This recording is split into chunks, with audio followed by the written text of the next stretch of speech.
아브라함은 중년이 무척 어려웠습니다. 75세에 부름받아서 모진 연단 속에 살았죠. 그 감당할 수 없는 수많은 시간들이 약 한 30여 년 지나고 난 다음에 비로소 이제 안정을 찾았습니다. 하지만 아브라함이 믿음으로 이제 본인의 이런 삶을 이렇게 부여잡고 가는 데는 사실 어려움이 많았죠.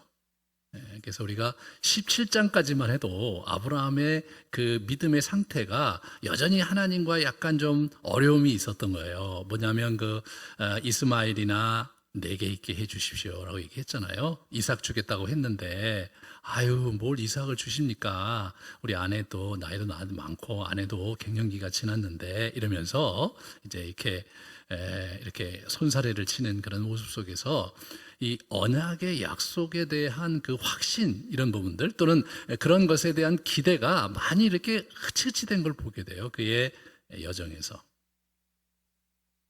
그런데 22장부터 자기 아들을 이제 모리아산에 바치는 그러한 여정 이후로 완전히 하나님께 자기의 인생을 의탁하면서 그러면서 이제 좀 이렇게 달라지는 모습을 보게 됩니다. 오늘 이 본문에서 우리는 아브라함의 그러한 신앙의 완숙한 모습을 보게 됩니다. 1절에 보시면 아브라함에 대한 얘기를 이렇게 이제 묘사를 하고 있어요. 아브라함이 나이 많아 늙었고 여호와께서 그에게 범사의 복을 주셨더라 이렇게 나옵니다. 범사의 복을 주셨습니다. 여러분, 범사라는 게 모든 일에 제가 이걸 묵상하다가 이런 생각을 했어요. 나도 노년에 하나님 앞에 진짜 모든 분야에서 축복을 얻은 그런 인생을 살아야 할 텐데 라는 생각을 좀 하게 됐습니다. 이분이 노년에 정말 부요한 인생을 이제 이렇게 살고 있었어요. 그런 상황에서 이제 이분이 이제 한 가지 이제 어려움이 있었는데 자기 아내가 죽으면서 좀 아들이 이제 사실 어려움에 있는 거죠. 그래서 오늘 본문이 사라가 죽은 지 3년 되었거든요. 같이 보시면 창세기 23장 1절과 19절을 보시면 사라가 127세를 살았고요. 그리고 막발라굴에 묻혔습니다. 아브라함과 10살 차이니까 아브라함은 137세에 죽은 거예요. 그런데 리브가를 맞이한 것을 창세기 25장 20절에 보니까 40세라고 하죠. 그러니까 오늘 본문은 40세, 그렇죠? 이삭이 나이가 40이 됐고 아브라함의 나이는 140이 됐습니다. 참고로 아브라함은 이후로도 25년을 더 살았어요. 이제 그런 상황에서 지금 이삭이 이제 이렇게 문제가 생겼어요. 그래서 이제 이삭에게 이분이 재산을 이제 모두 물려주는 상황이 36절에 나옵니다. 우리 36절을 같이 잠깐 읽겠습니다. 나의 주인의 아내 사라가 노년에 나의 주인에게 아들을 낳음에 주인이 그의 모든 소유를 그 아들에게 주었나이다. 이렇게 나오네요. 모든 소유를 주었다. 이렇게 얘기하는 걸로 봐서 우리 아브라함이 자기 재산을 이제 유산을 다 물려준 것 같아요. 아브라함에게, 이삭에게 다 이렇게 물려준 거예요. 그런 상황이지만 여전히 이분이 좀 마음이 힘들었던지 어디가 있었냐면 부엘세바에 가 있었다는 얘기를 오늘 이제 후반부에 보면 이렇게 우리가 볼 수가 있어요. 62절에 보면 이삭이 부엘라헤로이에서 왔으니, 즉 왔다는 게 어디로 왔냐면 헤브론이거든요. 여기가 헤브론으로 왔으니 이제 그가 네게부 지역에 거주하였다 이렇게 나옵니다. 그러니까 이제 네게부 지역에 이 사람이 이제 있는 거예요. 그러니까 아브라함하고 있다가 더 밑으로 내려가서 광야에 가 있었어요. 이 사람 왜 거기 가 있었을까?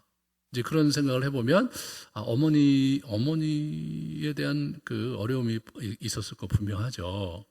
그런데 우리가 이제 이렇게 이 결혼이 늦어졌잖아요. 상당히 그 결혼이 늦어졌어요. 왜냐하면 그 형 이스마엘은 결혼을 이미 한 상태였습니다. 비록 13살 차이였지만 우리 앞부분에서 21장 20절과 21절을 같이 좀 보면요. 이스마엘이 이미 장성에서 광야에서 거주하며 활소론자가 되었는데 그가 바란 광야에 거주할 때 그의 어머니가 그를 위하여 애굽 땅에서 아내를 얻어 주었다. 그래서 이미 결혼을 해서 이제 애도 낳고 이제 그렇게 하고 있었거든요. 근데 이 사람은 나이가 40이 됐는데도 여전히 이제 결혼을 안 하고 있었던 거예요. 제가 이제 가만히 이렇게 되짚어 보면서 왜 결혼이 이렇게 늦어졌을까? 그리고 사라가 왜 결혼을 안 시키고 죽었을까? 그런 생각을 좀 한번 해봤어요. 근데 제 생각에는 아마 22장의 모리아산에 아이를 이제 바치는 그 과정에서 좀 어려움이 있지 않았을까? 사라도 몰랐을 거거든요. 그 굉장히 놀랐을 거예요. 우리 이삭이 굉장히 놀랐을 거고, 물론 이제 그 믿음으로 다 이렇게 이제 극복이 됐으니까 큰 문제는 없었겠지만, 왠지 아마 그 좀 긴장이 있었던 것 같아요. 오늘 본문에서 보면 이 이삭의 성격을 우리가 잠깐 볼 수 있는 게 뭐냐면, 이삭이 저물 때 63절입니다. 들에 나아가 어떻게 묵상하다가 눈을 들어보니 이렇게 묵상하다가 이렇게 기도하는 장면이거든요. 그러니까 이제 우리 이삭이 그렇게 좀 관조적으로 이제 바뀐 것 같아요. 관조적으로. 그래서 이제 약간 자기 인생에 대해서도 이렇게 돌아보고 어린 시절의 아픔도 보고 어머니를 그리워하고 이러면서 이제 이렇게 배회하는 그런 모습을 우리가 엿볼 수가 있습니다. 그런 상황에서 아브라함이 이제 이제는 더 이상 늦추면 안 되겠다 싶어갖고 이제 결혼을 시키는데, 결혼에서 굉장히 아브라함이 주목하는 것은 뭐냐면 원칙이었어요. 원칙. 어떤 원칙, 어떤 조건을 가지고 이제 하기를 원하는지. 여기서 보시면 우리 30절 40절에도 나와 있지만, 가나안 여인이 아닌 아브라함의 고향 친척이어야 된다, 그렇게 얘기합니다. 여기 이 이방 여인들, 여기에 있는 가나안 족속의 여자는 안 된다, 그런 얘기를 하고 있어요. 그들은 이방신을 믿고 있었을 뿐만 아니라 이제 하갈을 이 사람이 들였다가 집에서 굉장히 고통스러웠던 걸 보고 쉽지 않았던 것 같아요.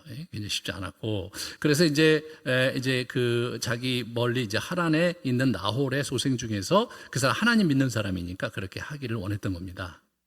이 사람이 25장에 보면 그두라라는 여인을 후처를 취해서 애를 6을 더 낳거든요. 그런데 그 6명에게 그 나홀에게 가서 여자를 데려다 결혼시켰다는 얘기가 안 나와요. 그러니까 이 아브라함은 모든 그 아들이 꼭 나홀의 자기 친족이었다고 생각한 것은 아니었고요. 그 하나님 나라에 자기에게 받은 유업을 이을 자는 반드시 그렇게 신앙을 가진 자여야 된다라고 생각을 했던 거죠. 그것이 아브라함에게 있어서 굉장히 중요한 원칙이었습니다. 그러면 이 나홀의 가문에는 얼마나 사람이 있었는가? 그게 이제 창세기 22장 20절부터 이렇게 나오거든요. 한번 보실래요? 이렇게 보시면 밀가가 당신의 형제 나홀에게 자녀를 낳았다. 그러니까 나홀이 이제 아브라함의 형제거든요. 근데 밀가가 8명의 아들을 낳았어요. 8명의. 그 중에 하나가 이제 부두엘인데, 부두엘이 리브가를 낳고 라반을 낳은 거죠. 그러니까 이제 적어도 8명의, 저 집은 풍성해갖고 8명 낳았고, 또 나홀의 첩을 또 얻어갖고 4명 더 낳고, 그러니까 그 소식을 이미 20장에 들었거든요. 22장에. 그러니까 이제 거길 보내는 거였습니다. 근데 한 가지 좀 더 생각해 봐야 될 것은, 밀가는 누구냐? 밀가는 창세기 11장에 나옵니다. 밀가에 대해서. 나홀의 아내 이름은 밀가니 하란의 딸이다, 이렇게 나옵니다. 하란은 누구냐? 아브라함의 형제입니다. 아브라함이 삼형제로 나오는데요. 그러니까 나홀, 하란, 그리고 아브라함, 이게 삼형제였어요. 삼형제인데 하란이 먼저 죽었어요. 갈대아우르에서 먼저 죽고, 그리고 거기를 이제 이렇게 이주해서 하란으로 갔는데, 거기 나홀과 자기가 있다가 아버님 돌아가셨고 나서 자기가 이제 갈대아우르에서 받은 비전을 가지고 가나안으로 이주한 그런 상태였습니다. 그래서 이제 이런 배경이 있었던 거예요, 아브라함이. 그런데 여러분 여기 온 지 75세에 와서 지금 140세니까 자그마치 65년 동안 고향을 안 간 거예요. 안 가고 격조하게 지내다가 지금 65년 만에 사람을 보내고 있는 거예요, 지금. 이런 부분에서 이 종이 느꼈을 긴장을 우리가 이해를 해야 돼요. 그러니까 종의 입장에서 보면 이게 이게 과연 가능한 일인가? 그런 거죠. 60여 년 동안 왕래가 없었는데 가서 이제 통소명을 하고 이제 얘기가 있으면 이런 얘기가 반드시 예상되는 거죠. 딸을 주는 건 어디 갔든지 당신의 주인의 아들 이삭이라는 사람 얼굴을 봐야 되지 않겠소? 사지가 멀쩡한지, 생김새는 어떤지, 정신이 온전한지, 이런 건 좀 봐야 되지 않겠소? 이렇게 나올 수가 있는 거잖아요, 상식적으로. 그런 상황이니까 이 사람의 입장에서는 뭐예요? 주인이시오. 그런데 혹시 그들이고 우리 신랑을 보자 그러면 어떡합니까? 그러니까, 아브라함이 뭐라고 그러냐면, 안 된다. 절대로 내 아들은 거기 들어가면 안 된다. 만약 그렇게 된다면 그러면 나하고 너하고 했던 언약은 은덩으로 치고 돌아와야 된다. 그렇게 이 사람이 얘기를 하는 거예요. 이런 부분에서 우리가 이 아브라함이 철저한 원칙이 있었다. 이분이 그 원인 얘기를 하는데 하나님께서 이 땅을 내 자손들에게 주시겠다고 약속했으므로 내 아들이 그쪽으로 가면 안 된다 이거예요. 이삭이 심약해요. 예. 그래서 이제 약간 좀 맘바보이처럼 있었기 때문에 하나님도 26장에서 이삭이 애굽으로 저기 기근스에 나가는 걸 원치 않으셨어요. 그러니까 가면은 안 올 거라고 생각을 하셨던 것 같아요.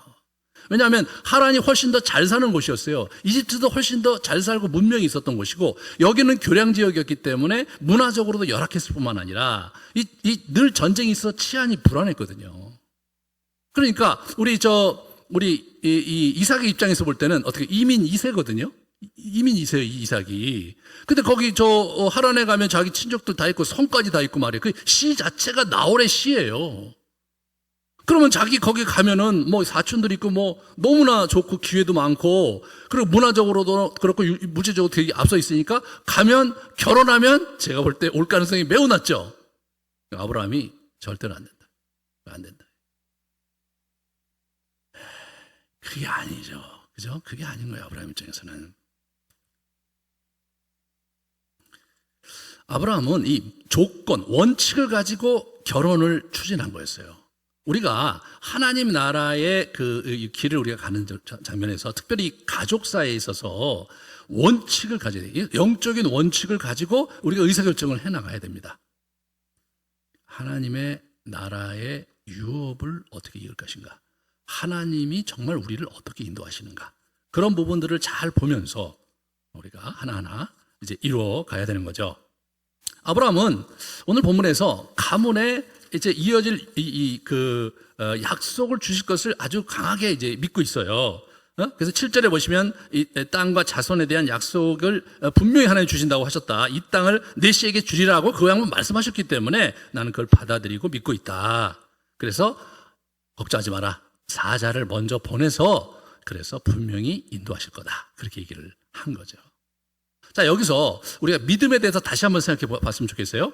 뭐냐면 우리가 지난 시간에 믿음은 관계적인 언어의 성격이라고 말씀을 드렸어요. 어떤 사실을 받아들이냐를 넘어서서 한 존재를 신뢰하고 그리고 그의 말을 받아들이냐의 문제인데 아브라함이 지금 어떻습니까? 하나님께서 분명히 천사를 보내서 거기 할 테니까 걱정하지 마 이렇게 얘기한 거예요. 그렇지만 종의 입장에서는 또 정말 될까? 60여 년 전이나 이렇게 됐고 나도 한 번도 간 적이 없고 뭐 가령 과거에 아브라함과 함께 여행을 해갖고 한번 뭐 통성명도 하고 교제를 했던 경험이 있었던 것도 아니고 말이에요. 네? 그리고 뭐 그쪽에 있던 사람들이 와서 여기서 교제하면서 이삭이 어떤 것을 또 이 집안이 어떤 걸 본 적도 없고 그런 상황인데 이게 될까? 그런 생각을 한 거죠. 근데 아브라함은 뭐예요? 된다. 예, 된다. 천사를 보내주실 것이다. 이렇게 얘기하는 거예요. 근데 여러분 조심해야 될 게 뭐냐면 아브라함이 그게 다가 아니에요. 그럼 아브라함은 100% 천사를 보낼 것이냐? 그걸 믿은 게 아니에요. 그런데 혹시 그들이 내 딸을 주지 않거나 또는 내 아들을 원한다고 하면 그럼 그냥 돌아와라. 없던 일로 하자. 아브라함이 뭘 믿은 겁니까? 아니 뭐 그게 안 되면 하나님이 다른 길을 열어주시겠지. 그걸 믿은 거죠. 예? 그걸 믿은 거예요. 그러니까 우리가 이제 이 관계적 언어라는 건 그런 거예요. 하나님께서 거기를 뭐 이렇게 이 땅을 나한테 주신다고 그랬고 알고 보니까 이 주변에 있는 가나안 족속의 여인이 와갖고는 도대체가 이러한 그 신앙의 전통을 이어갈 수가 없으니 천상 나홀에게 가서 그렇게 내 친척 고향 땅에서 아주 제대로 된 교수를 내가 데려와야 되겠다. 그렇게 마음을 먹은 거예요. 그리고 하나님께서도 뭐 당연히 그렇게 생각하시지 않겠어? 라고 미루어 짐작한 거죠. 그리고 뭐 네가 가는데 너 걱정하지 마. 하나님께서 나를 지금까지 인도하셨는데 마땅히 너를 인도하실 거야. 천사를 보내실 거야. 믿음으로 가라잉. 여기까지가 끝나는 게 아니라 그렇지만 내가 그렇게 예상하지만 만약에 그렇지 않다면 않는 대로 됐으니까 그냥 돌아와라. 속으로는 뭐예요? 하나님께서 다른 길을 주시겠지 뭐. 이게 믿음인 거죠. 아브라함은 천사를 보내서 자기의 종을 인도하실 것을 100%안 것, 100% 믿은 것 아니었다. 네, 아브라함이 믿었던 것은 하나님이 신실하게 내 아들에게 며느리를 줄 것을 믿은 거죠. 그게 믿음입니다, 여러분. 그래서 아브라함이 이제 하늘의 하나님이고 땅의 하나님께 이제 의지하면서 이렇게 자기 아들을 이제 이렇게 장가 보내려고 애를 쓰는데, 오늘 이야기가 굉장히 장황해요. 그죠? 오늘 얘기가 자그마치 67절이나 돼요. 그러니까 아브라함 이야기 속에서 가장 길어요, 오늘 이야기가. 그런데 길은 것은 어디 갔든지 이야기가 반복적이에요. 그러니까 아브라함의 지시를 받고 이제 저기 메소포타미아에 가서 우물가에서 리브가를 만나고 리브가의 도움을 받고 리브가의 인도를 받아서 그래서 이제 라반의 집에, 리브가의 집에 와서 이제 교제를 했다. 거기까지 얘기를 우리가 1장부터 계속 1절부터 30절까지 계속 읽어 내려갔어요. 31절에서 다시 시작해 그 얘기를요. 그러니까 우리는 읽다가 상당히 중간에 이게 또 그 앞에 있는 얘기 계속 반복하고 그러니까 지루하게 느껴져요. 왜 저자는 이렇게 기록을 했는가? 우리를 생각해 봐야 돼요. 우리가 이제 이 구조적으로 좀 우리 같이 좀 봐야 되는데, 먼저 지리적 배경을 한번 보겠습니다. 지도를 보겠어요. 지도. 저렇게 멀어요. 하란이 저쪽이에요. 지금 이란 땅. 예? 이란 땅이에요. 그러니까 그 이란 땅 거기까지 갔다가, 이란과 아마 터키 국경 지역 정도 되거든요. 거기 갔다가 그러고도 이렇게 헤브론 역까지 내려왔다 가는 거예요. 이게 길어요. 예. 낙타 10마리에다가 잔뜩 이제 이렇게 결혼 지참금과 예물을 가지고 터벅터벅 저기까지 가서 지금 이제 이렇게 이제 그 처자를 구하려고 이제 간 거예요. 그런데 오늘 이야기가 이제 구조적으로 좀 재미난 게 있어요. 이제 한번 보세요. 비올드가 6개가 나와요. 비올드는 보다, 그런 히브리어로 힌내 그건데 우리나라의 성경은 번역이 안 됐어요. 근데 저거 이게 그 추임새에서 되게 중요하거든요. 구조를 얘기할 때 힌내라는 그 단어가 굉장히 중요한 겁니다. 자, 한번 보세요. 자, 보세요. 이 신내라는 단어가 6번 나오는데, 하고, 샘이 있네? 이거 나오는 거예요. 리브가네? 리브가 낙타네? 이렇게 나오는 거예요. 그 다음 걸 보여주세요, 그걸. 예. 그 다음에, 두 번째 이제 이 종이 거기 그 리브가네 집에서 얘기하는 거예요. 그것도 샘이네? 리브가네? 낙타, 이렇게 되는 거예요. 그러니까 이게 어떻게 되니까 얘기할 때 뭐냐면 생동감을 넣기 위해서 있잖아. 이런 거야, 이런 거. 있잖아. 근데 바로 그때 거기 리브가가 온 거야. 이렇게 되는 거야, 이렇게. 그게 힌내라의 그 뉘앙스예요. 예. 그렇게 하면서 이야기가 흘러가요. 근데 그 다음에 내용적으로 이렇게 보시면 이게 교대적 병행법을 쓰고 있어요. 자, 그 다음 걸 한번 보여주실래요? 예, 이렇게 A, B, C, D까지 쭉 가요. 그 다음에 이제 E가 나온 다음에, 그 다음에 A, B-, C-, D-. A, B, C, D, A, B, A, 이거 쭉 이게 병행 가죠. 그 다음에 이제 다른 내용이 쭉 나오는 거예요. 그러면서 우리는 A, B, C, D를 한 번 더 반복하게 돼 있어요. 그런데 여러분 이게 너무 좀 이렇게 읽는 사람한테는 좀 약간 불편한 부분이 있거든요. 실제로 세 번째 이야기가 나와요. 여기 보시면 66절에 이삭을 만났을 때 종이 어떻게 되냐면, 종이 그 행한 일을 다 이삭에게 아뢰되, 이거예요. 이게 세 번째 반복되는 거예요. 축약해서 한 문장으로. 그러니까 여러분 이 기법을 쓰면 첫 번째 얘기가 30절까지 쭉 진행이 되고 31절에 가서 이제 라반을 만나서 통성명하고 그다음에 부두엘과 인사하며 식탁 교제하면서 거기서 얘기를 풀어갈 때 이겁니다. 우리 아브라함의 종이, 늙은 종이 그동안에 있어 자초지종을 아주 정갈하게 정리해서 그렇게 설득력 있게 얘기했더라. 그럼 어떻게 됩니까? 이 사람들이 거기에 반응하는 게 나오면 되는 거예요. 그 얘기를 듣고, 하나님이 그렇게 하셨다면 우리가 가타부타 말할 것은 없습니다. 여기 우리 리브가가 있으니 데려가서 당신의 주인의 아들 이삭의 아내로 삼으십시오. 이렇게 되거든요. 그럼에도 불구하고 그거를 반복해서 2번이나 진행이 되는데, 그러면 여러분 첫 번째 이야기가 진행될 때 A라는 스타일로 가다가 두 번째 이야기가 진행되는데 A라는 스타일로 아니라 B라는 스타일로 얘기하면서 첫 번째 이야기를 다른 각도와 다른 그런 맛으로 그려가면 오히려 입체적으로 이렇게 보일 수도 있잖아요. 그죠? 근데 그렇게 안 했어요. 지극히 표면적이야. 똑같아요.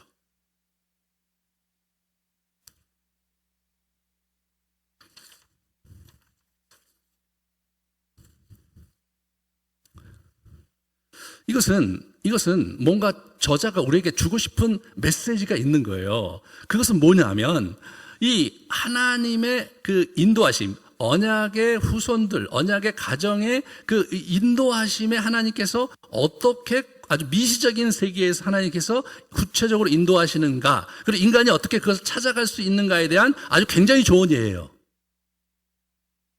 아브라함이 갈 때 이런 식으로 구체적인 예가 나온 것은 아니었어요. 아브라함은 직통 계시 받은 사람이에요. 하나님께서 직접 나타나서 얘기해요. 그죠? 하지만 우리 이 종은 그런 게 아니에요. 아브라함의 하나님을 믿는 거죠. 하나님께서 직접 나타나서 이 종에게 말씀하지 않으세요. 이 사람이 기도는 하지만, 그러니까 어떻게 됩니까? 여러분과 저와 입장이 비슷한 거예요. 그러니까 우리가 아브라함에서 하나님께서 어떻게 인도하시는가를 보려면은 굵직한 선을 볼 수 있어요. 굵직한 선. 하지만 우리가 사실 어려운 건 뭐냐면, 내가 지금 이 장면에서 이거를 해야 되는데, 이걸 어떻게 해야 되지? 아주 그냥 구체적으로 뭐 일주일 안에 뭘 결정해야 된다. 그거 어떻게 해야 되지? 그럴 때에 대한 답은 이 족장 이야기에서 찾기가 너무 어려운 거예요. 하지만 이 종의 예에서는 그게 아주 잘 나오는 거예요. 그렇게 함으로써 하나님께서 어떻게 이 종을 통해서 그렇게 리브가와 우리 이삭이 만남을 가지면서 하나님의 섭리 아래서 하나님의 언약의 가정과 이 가문의 축복이 이어갔는가를 우리에게 보여주는데, 여러분이나 저도 납득할 만한, 그죠? 납득할 만한, 그냥 이렇게 썼다고 합시다.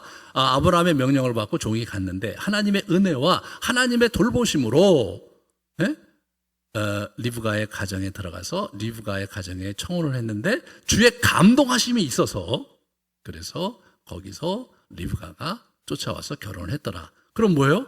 아주 은혜롭죠. 아주 은혜로워요. 더 설명할 게 없어. 근데 이제 그 장면에서 우리는 어떻게 느낍니까? 그랬구나. 그거죠.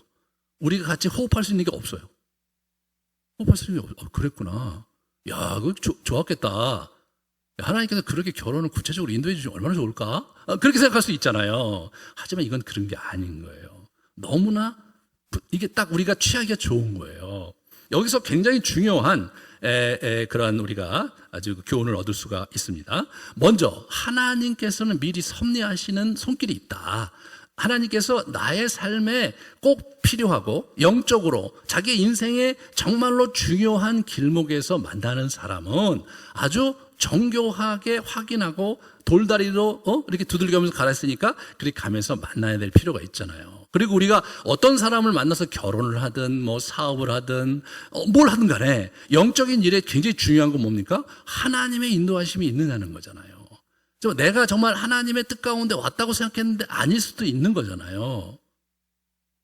그게 어려운 거잖아요.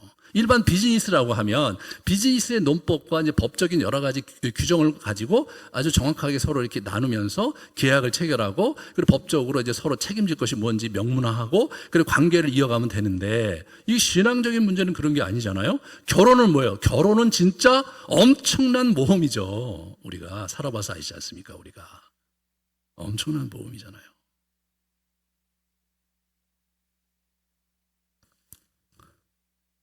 환경의 인도가 일반적인데 어떻게 인도하시는지를 우리가 이 종을 통해서 아주 그냥 현미경처럼 볼 수가 있어요. 이 종에게서 우리에게 보여주는 강조점은 뭐냐면 4가지 포인트가 있어요. 이 사람이 하나님께서 인도하시는가를 확인하는 4가지 포인트가 있었던 거예요. 네. 첫 번째는 뭡니까? 첫 번째는 자신이 하나님에게 제시한 조건이 있어요. 내가 잘 모르는데 여기 어떤 처자가, 이쁜 처자가 왔을 때 내가 물을 달라고 했을 때 물만 줄 것이 아니라 옆에 있는 낙타에게도 물을 주는 여자가 하나님께서 인도하시는, 하나님께서 주시는 사람으로 알겠습니다. 그렇게 얘기를 해요. 근데 여기서 이제 우리가 생각할 때, 아니 뭐 낙타를 타고 왔는데 지나가는, 여러분 옛날에 그냥 과객이 이제 이렇게 말을 타고 또 가다가 우물가에 여인을 만났어요. 여보게 내가 목이 많이 타는데 물 한 모금 줄 수 있나? 네, 드리죠. 이렇게 주고, 말도 허걱대는 거 보니까 말도 물을 먹어야 되겠느냐? 뭐 이런 어떤 아주 전형적인 정감 어린 어떤 그 시골 풍경을 우리가 생각해 볼 수 있어요. 그런 거가 아니에요. 여러분, 앞부분에 이 친구가 낙타를 10마리 데려갔거든요. 낙타 한 마리가 50리터에서 100리터를 먹어요. 그러면은 이게 어떻게 되냐면 미니멈 500리터를 먹는 거거든요. 그 물동이가 그 당시 그 고고학 발굴에 의하면 12리터 정도, 12리터. 예. 한번 보실래요? 물동이인 우리 한번 보여주세요. 우리 그 먼저 저 물동입니다. 예? 라헬이에요, 라헬. 죄송합니다. 리브가요, 리브가. 저걸로 어떤 학자가 하는데 그 정도 물을 먹이려면 1시간 이상 물을 길어야 돼요. 1시간 이상. 여러분, 서비스를 1시간 이상 하는 건 쉬운 건 아니죠. 그런 거예요. 그러니까 이게 조건 자체가 굉장히 까다로운 조건이에요. 어떤 여자가 이제 물을 길러 왔는데 어떤 지나가던 그 나이 많으신 분이 물 좀 달라고 그랬는데 옆에 보니까 낙타가 10마리 정도 있다. 그러니까 뭐 물 주고 가겠죠. 10마리를 언제 1시간을 동안 주고 있겠어요. 그런데 그런 여자가 나타난 거예요. 저 여자가 딱 보니까 얘기 끝나자마자 어떤 여자가 왔는데 너무나 이뻐. 근데 들어가서 막 물을 딱 기르는 모습을 보니까 너무나 괜찮을 것 같아. 그래서 막 달려가. 이 사람이 달려갔다는 말이 너무 재밌어요. 저 여자 아니냐? 막 달려갔어요. 달려가서 저 얼마나 그 기도 마쳤으니까 긴장했겠어요. 저 물 좀 마십시다. 그랬더니 이 여자가 그러세요. 이렇게 딱 내려가고 물을 이제 마셨는데 보니까 벌컥벌컥 마시는 모습을 보니까 먼 데서 온 게 분명해. 옆에 보니까 10명의 낙타가 있어요. 10마리의 낙타가 있어. 낙타들도 물을 먹어야 되겠네요. 물을 먹는데 어떻게 충분히 먹을 만큼 주겠다고 얘기를 해요. 보세요. 그 다음 그림 보세요. 네네네. 저거죠. 여기 낙타들이 여기 쭉 있잖아요. 정말 힘 하나 안 들 것 같은 그런 힘 좋은 여자였어요, 여자가.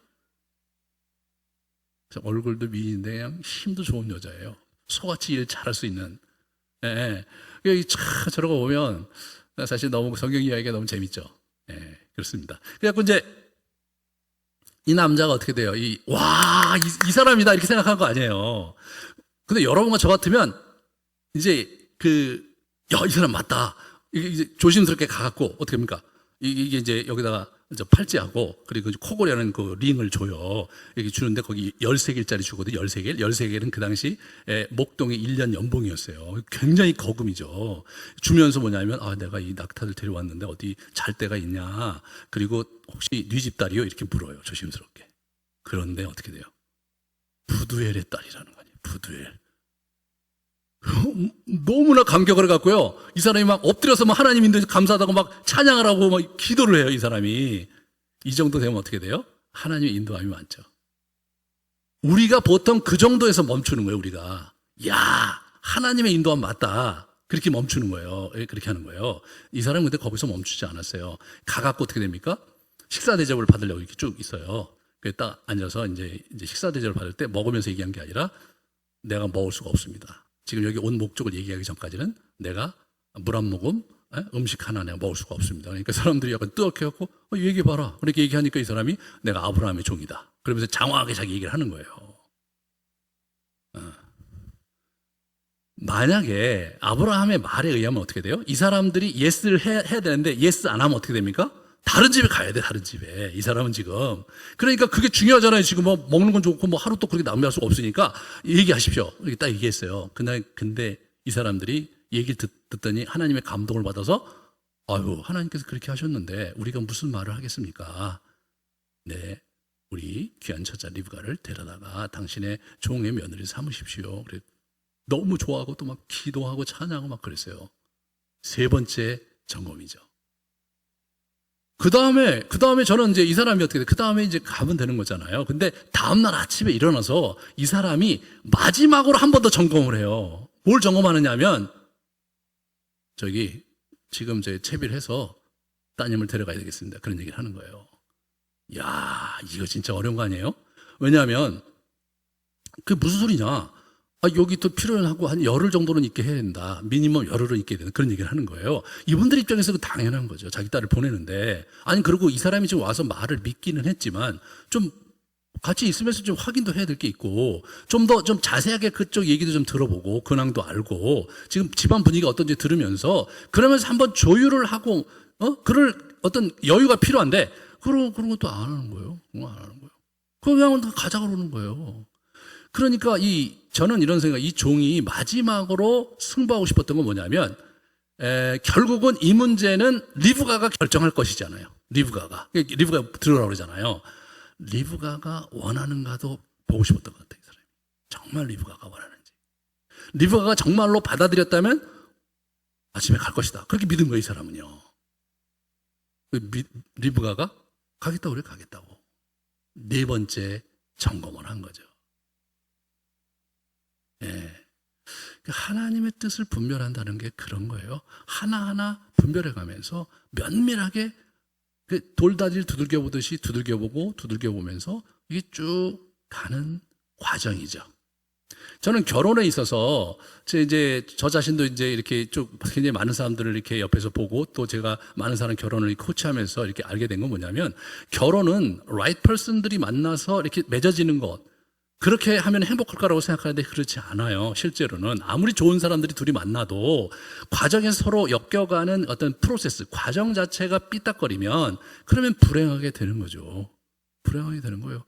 유명한 그 연예인들 막 누가 봐도 돈도 많고 외모도 훌륭하고 사람도 굉장히 잘생기고 이쁘고 그런 사람들이 결혼해서 수많은 사람들의 지지와 찬사와 부러움을 사면서 결혼했는데 그게 이혼하잖아요. 그거 어떻게 설명하겠어요?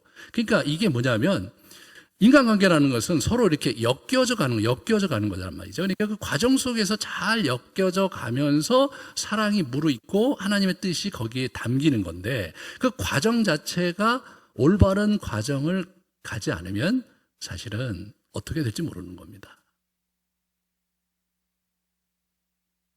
우리는 이 이야기 속에서 무엇을 이렇게 알아야 되느냐. 여러분, 이 이야기를 2번이나 듣게 하고 있어요. 이 얘기가 처음에 자기가 가져왔는데 그 얘기를 누구가 듣고 있냐면 이 부두엘의 가문 전체가 듣고 있어요. 부두엘의 가문 전체가. 네. 그러니까 그 얘기를 다시 또 누구한테 가서 합니까? 저기 가갖고 아브라함과 먼저 이제 이삭에게 그 얘기를 쭉 하면서 그 얘기를 들려주는 거예요. 이 하나님께서 구체적으로 4가지 포인트에서 하나님의 뜻이 이 여인에게 있었다는 얘기가 이렇게 전달될 때마다 뭐예요? 은혜가 있는 거죠. 사람들이 뭐예요? 하나님이 그렇게 하셨구나. 세상에 하나님이 그렇게 정확하게 정말 인도하셔서 맺어진 가정이고 그래서 하나님의 축복과 역사가 있는 거네 하면서 어떻게 되냐면 그 사람들이 다 은혜가 되는 거예요. 하나님의 일하심에 대해서 하나님께서 역사하신 거에 대해서 모두 다가 인정하고 공감할 수 있게 되면서 은혜가 배가 되는 거죠. 근데 이 얘기가 어떻게 돼요? 그 얘기 여기서 끝난 게 아니라 이 얘기가 지금 성경에 남아서 계속해서 들려지면서 오늘 이 아침에 여러분에게 들려지는 겁니다. 하나님께서 자기의 언약의 축복이 있는 가문에게 아주 구체적으로 분별할 수 있는 형태로 인도하시는 분이시구나. 그거잖아요.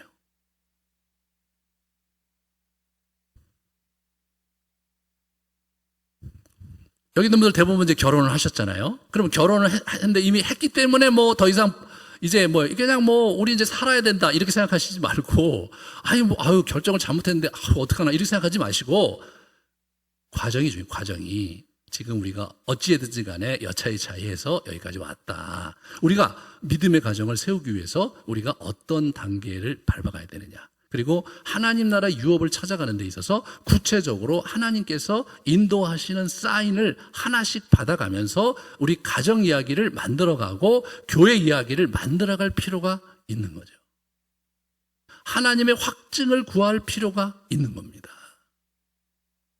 그런데 제가 이렇게 살아오면서 이제 경험하는 게 뭐냐면 하나님께서 굉장히 중요한 영적으로 굉장히 중요한 장면에서의 하나님의 인도하심은 굉장히 구체적인 사인을 요청했을 때 그 사인이 이렇게 하나님께서 허락하실 때가 대부분인 것을 제가 이렇게 경험을 합니다. 네. 저도 결혼할 때도 이제 그런 일들이 있었고요. 결혼할 때도 굉장히 여러 가지 어려운 상황 속에서 제가 반대를 무릅쓰고 결혼하는 과정에서 여러 차례 포기하기도 하고 여러 차례 이렇게도 하고 저렇게 하면서 하나님께 이렇게 구하는 그런 시간을 가졌거든요.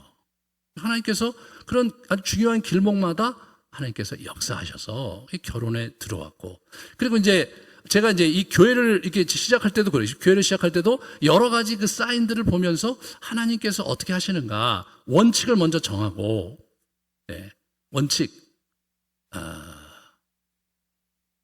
하나님께서 함께 하도록 주신 사람들이 있을 때 시작한다였거든요. 그러니까 내가 하고 싶어서 하는 것이 아니라 함께 하고자 하는 그런 사람들을 주실 때 해야 된다. 그게 굉장히 중요한 원칙이죠. 두 번째, 이게 이제 재정이 필요한데 재정을 할 때 그럴 때 가능한 한 자발적으로 그냥 마음 기도하면서 원하는 만큼 무명으로 해갖고 대면을 한다. 이제 그런 거예요. 그러면 이제 실제로 그렇게 해서 그 재정을 갖고 움직이니까 움직여지고 그런 것들이 초창기에 저는 굉장히 많았어요. 하나님께서 정말 이 교회를 하나님의 교회로 붙드신 것이 맞느냐 그런 것들을 계속해서 점검해 나가고 있는 거예요. 아주 디테일하게. 이번에 이제 저희가 이제 그 코로나 사태를 맞이했을 때 제가 제일 먼저 긴장한 것은 뭐냐면 이게 예배가 어떻게 드려야 되는지에 대해서 굉장히 당혹스러웠어요. 그럼 저는 개인적인 차원에서는 자유롭게 할 수 있지만 저는 교회를 맡은 자로서 이거 어떻게 해야 되나 성경을 막 찾아보고 묵상하고 하면서 어떻게든지 정말 이제 이 예배를 잘 내가 보존하고 지켜가야 된다. 왜냐하면 여기서 예배가 온전히 드려져야 하나님께서 우리 성도들과 이 유대 관계 속에서 영적으로 우리를 보호한다는 그런 분명한 성경의 원리를 보면서 제가 이제 고수하려고 무진 애를 썼어요. 제가 가장 두려웠던 건 뭐냐면 제가 잘못해갖고 이제 코로나가 다 끝났는데 이제 성도들이 다시 왔을 때 이 예배에 하나님의 임재가 떠난다면 큰일인데 예배를 건드리는 것은 이 굉장히 교회로서는 중요한 문제거든요. 네, 교회의 생명력은 예배 가운데 하나님의 임재가 있느냐인데 만약 하나님께서 정말 저는 이렇게 와서 기도를 하는데 저한테 이렇게 얘기하시는 것 같아요. 이재천 목사, 야, 너 기도 오랫동안 했는데 내가 성전을 줬는데 야, 너 이제 어떻게 할 거야? 이렇게 말하시는 것 같더라고요. 야, 너 예배 어떻게 할 거야? 이렇게 얘기하시는 것 같더라고요. 그래서 제가 이제 기도하면서 어떻게든지 이제 잘 예배가 진행될 수 있도록 해야 된다고 막 여러 가지로 고민을 많이 하고 백방으로 이제 이렇게 해보고 이제 그랬는데 오프라인 예배에 대해서 이제 외부에서 굉장히 많은 이제 지적과 이제 문제 제기를 하고 그런 가운데 막 성도들도 막 흔들리고 그러니까 제가 그게 너무 이제 힘들어서 제가 이제 방어한다고 이제 여러 가지 얘기를 이제 제가 했죠. 나중에 이제 저는 이제 그렇게 하면서 이제 어떻게든지 성경의 원리 따라 하려고 했는데 하다 보니까 이제 또 일부 성도 중에서는 제가 하는 거에 대해서 굉장히 상처도 받고 이제 자기 판단받는다고 느끼시고 이제 그러면서 굉장히 어려움을 호소하는 얘기를 제가 나중에 이제 이렇게 들었어요. 굉장히 당혹스럽더라고요, 저는. 제가 사실은 그런 의도에서 한 건 아니고 저로서는 이제 교회가 예배가 무너질 것이 두려워서 교회에 하나님의 임재, 예배의 임재가 떠날 것이 두려워서 하나님께 잘 보여야 된다는 그거 하나 갖고 제가 이제 버티다 보니까 성도들의 그런 입장을 내가 잘 헤아리지 못했구나. 제가 이제 깨닫고 제가 기도했어요. 기도하면서 하나님 내가 잘못했다면 제가 이제 뭘 바로잡아야 될지 가르쳐 달라고 이제 그렇게 기도하고 제가 성도님들 위해서도 기도하고 제가 이제 사실 온라인 예배를 제가 폄하하거나 또는 정죄하려는 의도가 전혀 없었기 때문에 제가 사과하고 근데 저는 이제 그런 사과하고 그런 것도 이제 그런 거지만 정말 하나님께서 내가 이렇게 했는데 우리 예배를 정말로 받아주시는 것이 저는 확인을 하고 싶더라고요. 정말. 그래서 제가 우리 장로당에 부탁을 해갖고 어렵지만 이번에 부활절 때 일주일 저녁 기도회를 했으면 좋겠다. 그때 막 정부에서는 막 안 된다고 막 그러고 막 국무총리 막 안 된다고 막 그러고 그런 판이니까 사실 긴장도 많았고 우리 장로들도 이제 약간 긴장을 했지만 담임 목사가 딴 것도 아니고 기도해야 한다니까 할 말은 없고 그러니까 그냥 어줍지 않게 이제 한 거죠. 그래서 여기서 이제 중계를 했잖아요. 예. 저는 사활을 걸었어요. 그 기도에. 예. 그래서 정말로 이번 부활절 예배에 하나님의 임재를 보여주십시오. 그래야 제가 목회할 수 있습니다. 예. 하나님께서 우리와 함께 하시는 것을 보여줄 때야만이 이 교회의 존재 의의가 있지 않습니까? 그래서 이제 그리고 이제 성찬식 이렇게 하잖아요. 그럼 저는 성찬식을 정말 하고 싶은 거예요. 왜냐하면 이게 부활절 때 우리가 했는데 그동안 잘 하지도 못했는데 이 성전에서 성찬식을 해야 되는데 못하고 있는데 막 제가 기도하다가 영감을 받아서 비대면 코로나형을 제가 고안해서 이제 이렇게 하고, 당회에서는 그 온라인도 예배 드리는 분들도 같이 하자 그래갖고 그거 좋은 거다. 그래서 온라인으로 이제 예배를 이제 드리게 하고 이제 이렇게 성찬식을 한 거죠, 여러분. 정말 이 자리에 다시 한번 제가 사과드리는데, 이제 그때 제가 그랬던 거예요. 그래서 막 앞에서 울기도 하고 막 그랬는데, 막 운 거 보고 또 다른 상처받았다고 그러고 막 감당이 안 되는 거예요, 저는. 근데 이제 여러분도 여러분이지만 저는 막 하나님이 저를 어떻게 생각할까. 사실 여러분과 저의 입장은 다르거든요. 여러분들 성도니까 제가 온라인으로 해드린 대로 그렇게 드릴 수 있고 또 못 오시면 그걸 그렇게 하실 수 있는 거죠. 하지만 저는 하나님 앞에서 절대 가치를 가지고 이 자리를 지켜야 되는 나로서는 여러분에게 들이대는 잣대와 저한테 들이대는 잣대는 완전히 다른 거거든요, 하나님 입장에서 볼 때는. 그래서 이제 했는데, 부활절 때 여러분 느끼셨지만 하나님의 임재를 우리가 같이 경험하면서 제가 많이 울었습니다. 제가 마지막으로 점검하고 싶었던 건 뭐였냐면, 집에서 드리시는 분들이 성찬식에 하나님의 임재가 있었느냐, 그게 저는 되게 중요했거든요.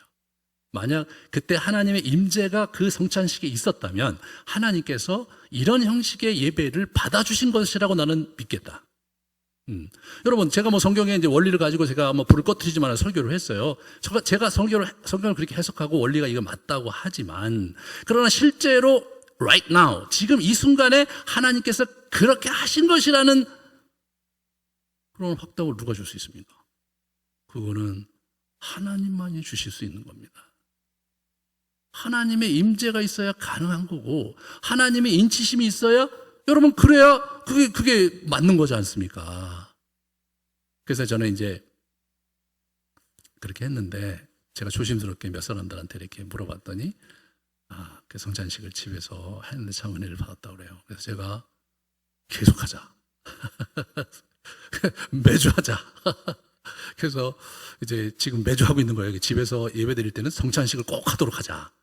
왜냐하면 일단은 하나님께서 그 부분에 임재하셨기 때문에, 이거는 이제 그 양반 입장에서 볼 때 돌이킬 수 없는 거잖아요. 그러니까 우리가 이걸 붙들고 늘어지면서 은혜를 구해야 된다. 그래서 제가 이제 그렇게 하면서 부활절을 보내고 안도의 춤을 내셨습니다. 하나님 감사합니다. 하나님, 아름드리 교회 예배에 임재해 주셔서 감사하고, 하나님께서 우리 예배에 한 발짝 뒤로 이렇게 뒷짐지시고 어떻게 하나 지켜보신 것이 아니라 성도들의 마음 가운데 오셔서 감동을 주시고 임재를 허락하시고, 어떤 친구는 그런 얘기 하더라고요. 집에서 성찬식을 하는데 자기가 생전 처음 성찬식 하면서 은혜를 받았대요. 아니, 여기서 은혜 받았던 건 이게 아니라 집에서 하다가 은혜를 받았다는 거예요. 제가 그 얘기를 들었는데 너무 감격한 거예요. 이게 바로 사인이다. 사랑하는 여러분, 우리가 코로나 사태가 이제 지나가고 있는데, 그래서 이제 한두 달 지났는데 완전히 지나갔어요. 그런데 우리가 다 교회 와갖고 보니까 오랜만에 만나 너무 기쁘고, 야, 정말 잘 지냈냐? 건강하구나. 정말 다행이다. 집안에 어떠냐? 괜찮다. 너무 감사하다. 그래서 와서 예배를 드렸는데 예배가 썰렁해요. 와, 여러분, 저는 그런 예배 많이 드려봤어요. 제가 살아오면서 예배 드리는데 썰렁하고 감동과 임재가 없는 예배를 예전에 있는 교회에서 많이 드려봤거든요. 그러니까 만약에 그렇게 되면 우리는 어떻게 되는 거냐? 진짜 여러분은 잘 못 느끼겠지만 저는 여기서 메시지 전할 때 느끼거든요. 예배 끝나면 하나님의 임재가 있는지 없는지가 제가 그냥 느끼거든요. 네. 제가 새벽에 오늘도 5시 반에 일어나고 오늘 예배를 준비하면서 제가 설교를 처음부터 다시 보면서 하나님의 영감을 얻기 위해서 기도하면서 주님께 나아가거든요. 왜 그러냐면, 이거 여러분, 이거 수십 번도 더 했던 본문이에요. 하지만 오늘 이 예배에 기름 부으심이 있지 않으면 이 메시지는 살아있지 않은 것이고, 살아있지 않는다면 하나님의 임재가 여러분 없는 거잖아요. 하나님의 임재가 없는 예배처럼 성도들에게 안타까운 일은 없는 거죠.